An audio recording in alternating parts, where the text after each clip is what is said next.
think about America now, we think about this place, the land of the free, a place of opportunity. And yes, the country was built to be that, but we don't ever identify or even acknowledge the people whose backs that promise was built on.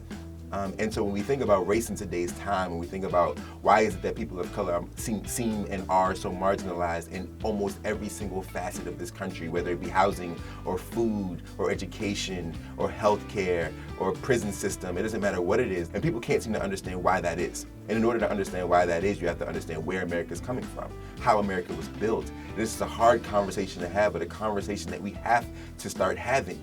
This isn't a new thing. This isn't some one-off. This is a perennial issue that is woven into the fibers of this country. It doesn't mean that America is not great. It just means that the promise that America has created is a promise that we've yet to see come to fruition because we haven't dealt with the baggage that the country was built upon. Why we're having vastly different experiences, even if we have common ground, even if we know, yes, I'm getting an education and you're getting an education, but our education is different. And what do I have to do to get the same education that you're getting?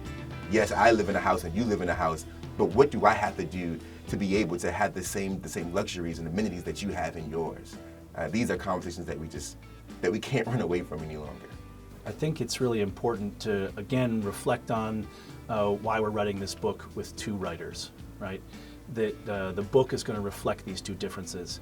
And if we're going to speak honestly about American experience, I, as a white person, want to speak very honestly about privilege. I've met one experience after another where I have been given the benefit of the doubt in a way that many white people are always given this benefit of the doubt over and over and over again.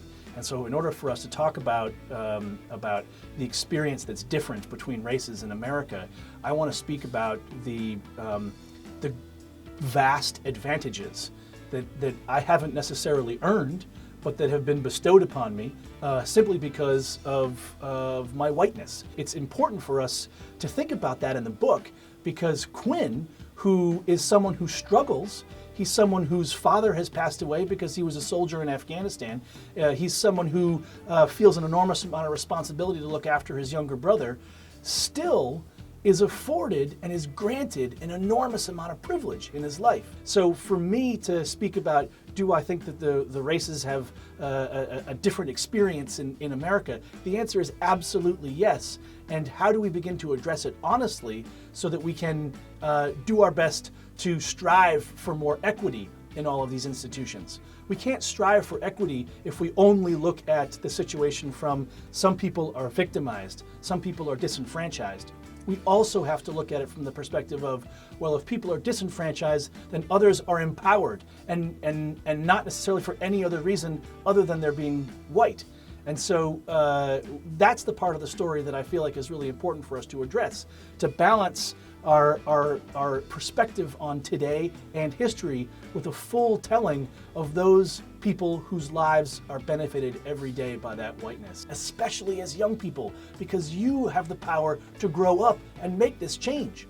So that let's say you become, you're a business person and you're moving through college and now you're, later in life, you're sitting on a board of directors. You have all this power. Look around the room. How many people in the room are white? How many are people of color? Strive to be race conscious in those ways and you can affect some serious change.